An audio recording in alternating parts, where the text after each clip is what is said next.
স্বার্থের কাঁটা তারে কে যে কাটে কারে বোঝা বড় দায়। কারো চোখে আলো কারো বা ধূসর কালো বাঁচে হতাশা বোঝা বড় দায়। বাঁচে হতাশা বোঝা বড় দায়। মিথ্যে শ্রেণীভেদ জীবনকে করেছে থেমে যায় সময় স্বপ্ন রাত। আহত আগামী কোথায় গিয়ে নামে বেড়ে চলছে শুধু অগ্নিপথ। অগ্নিপথ অগ্নিপথ অগ্নিপথ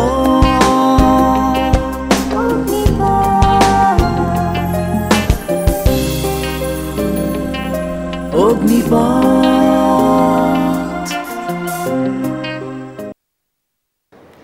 তোদের যদি একটু ভয় ডর থাকতো তাহলে আজকে আমাদের এই অবস্থা হতো না। বাদ দে সব কথা। কোথায় গিয়েছিলে রাইসা? কোথায় গিয়েছিলি এবং কোন কাজে গিয়েছিলি? গল্প শুনতে চাও? ওকে, গল্প শুনতে চাইলে প্রথমে আমাকে এক কাপ চা খাও।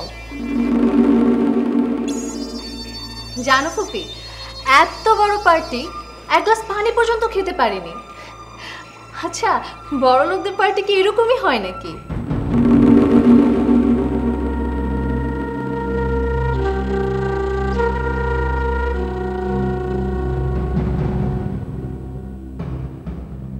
আপু,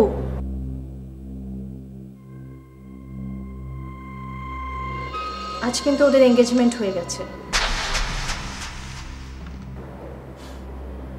তবে আমি ওই শায়েরকে এমন শিক্ষা দিয়েছি না আজ। কি বলেছিস তুই শায়েরকে? কি শিক্ষা দিয়েছিস বল রেসা। কি শিক্ষা দিয়েছি সেটা তো আমি বলবই। তবে আপু, কেন জানি আমার মনে হয় কোথায় জানি একটা খটকা লেগে আছে। ওই লোকটা মনে হয় নাটক করছে, মেমোরি লসের নাটক।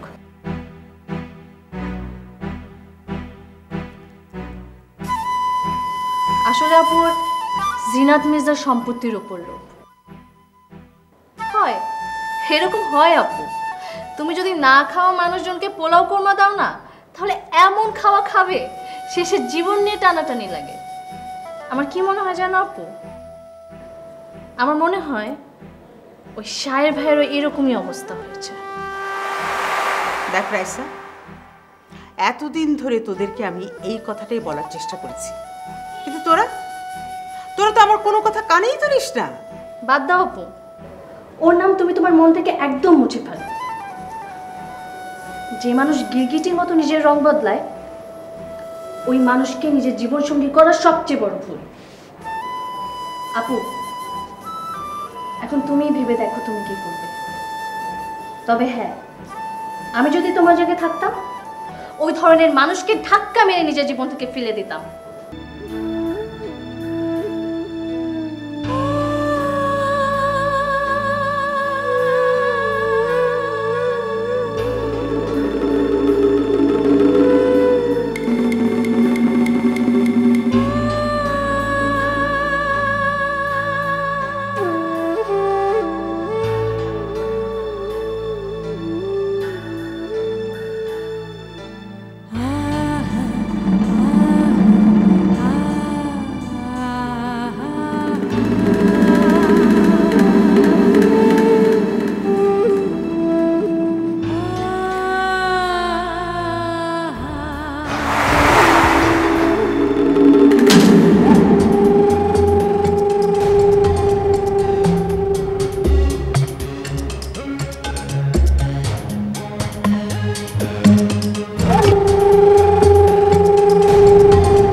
আমার বাড়িতে এক গাদা লোকের সামনে আমার মান সম্মান সব ধুলোয় মিটিয়ে দিয়ে গেল, আর আমি তা চুপচাপ দাঁড়িয়ে দাঁড়িয়ে দেখলাম।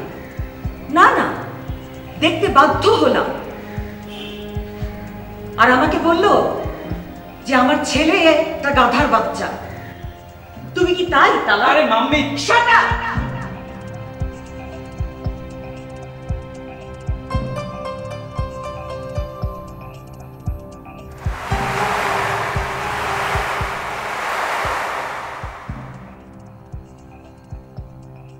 এতদিন ধরে একটা মেয়ের সঙ্গে সম্পর্ক করছো, তাকে নিয়ে ঘুরে বেড়াচ্ছ, তার সঙ্গে কথা বলছো, আর তুমি জানতে পারলে না সেই মেয়েটা কে?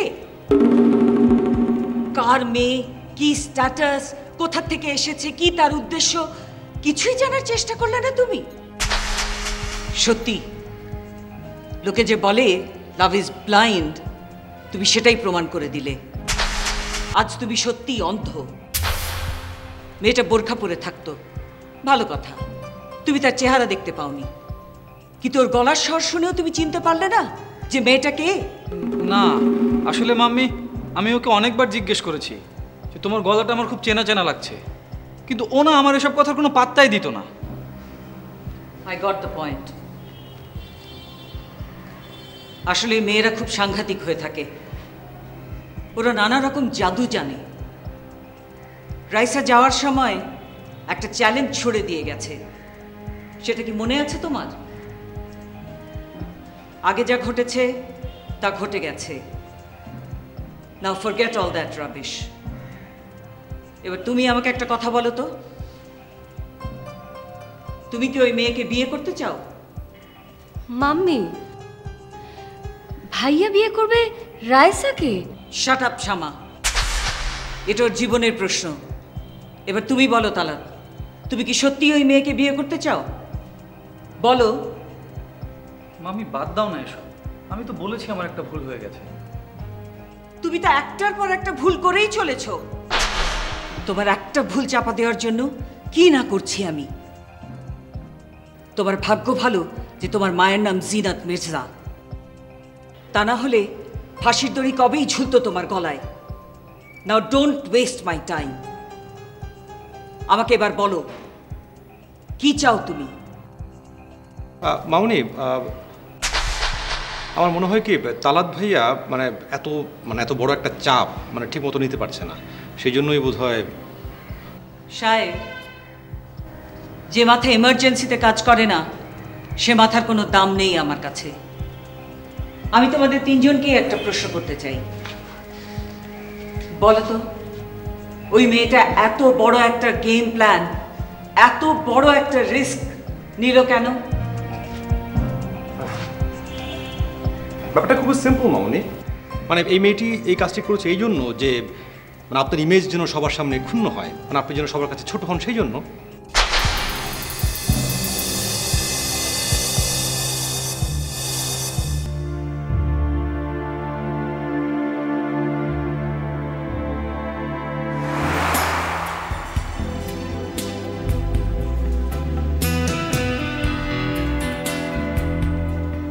কি ভাবছিস এত? ভাবছি লেখাপড়া তো শেষ, দেশের সেবা নেমে পড়তে হবে, কিন্তু কোন দিক দিয়ে নামবো ঠিক বুঝতে পারছি না। আচ্ছা ঠিক আছে, পরে নামিস, এখন ওঠ, কাগজ কলম বের কর, চল লিস্টটা করে ফেলি কে কে আসবে। ও লিস্ট, কাগজ কলম বের কর না। কাজল,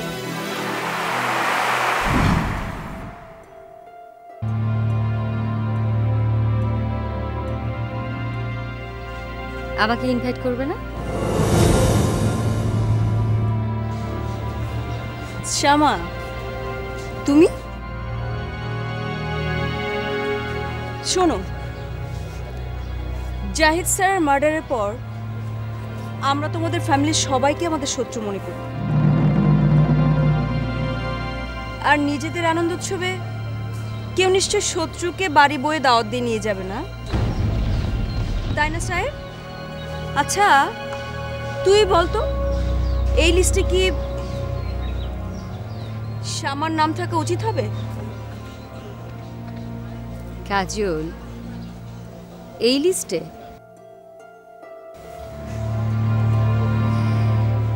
শায়ের তো হৃদয়ে আমার নাম লিখে রেখেছে, তাই না শায়ের? বলো।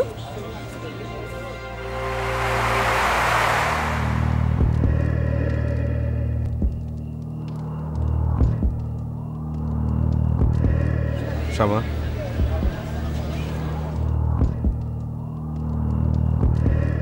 শ্যামা,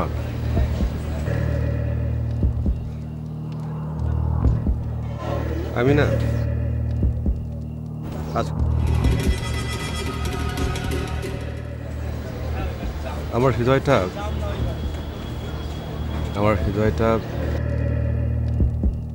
আমি না আজকে হারু চাচার দোকানের ফ্রিজে রেখে এসেছি।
আজ এমন এক চড় মেরেছি ওই জিনাত মির্জার এগোতে, সারা জীবন ওর মনে থাকবে।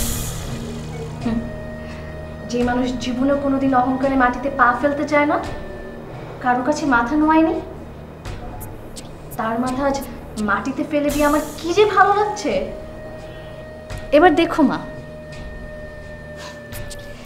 যে আগুন আজ আমি ওই মির্জা বাড়িতে জ্বালিয়ে দিয়ে এসেছি, তাতে সবার আগে পুড়ে ছাই হবে মা আর ছেলের সম্পর্ক। চুপ কর রাইসা, দয়া করে একটু চুপ কর। এত বড় বড় কথা বলিস না। তুই কি ভেবেছিস? হ্যাঁ, ওই ভয়ঙ্কর কালনাগিনীর গায়ে তুই ঢিল মেরেছিস, আর ওই কালনাগিনী চুপ করে বসে থাকবে? তোদের ছবিল মারবে না? আরে ওই তালাত মির্জা কি তোর প্রেমে পাগল হয়ে মায়ের সঙ্গে বিদ্রোহ করবে? কোনোদিন না। ভুল রাইসা, ভুল। তুই এখনো একটা বোকার স্বর্গে বসবাস করছিস।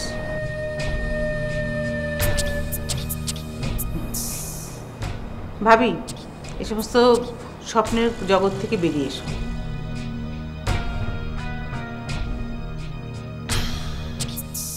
আমরা বাস্তবে যাই, এখনো প্যাকিং ট্যাকিং অনেক কাজকর্ম বাকি আছে। কালকে তো এই বাড়িটা খালি করে দিতে হবে, অনেক কাজ বাকি আছে। চলো ভাবি, চলো চলো। আল্লাহর কাছে হাজার শুকর যে সায়রার বিয়েটা হয়ে গেছে, ওর একটা ভবিষ্যৎ হয়েছে, একটা সংসার হয়েছে। তোমার দুই মেয়ের কথা এখন না ভাবলে চলবে, ওদের ভবিষ্যৎ ওরাই ভাববে। ভবিষ্যৎ আমাদেরও আছে ফুপি।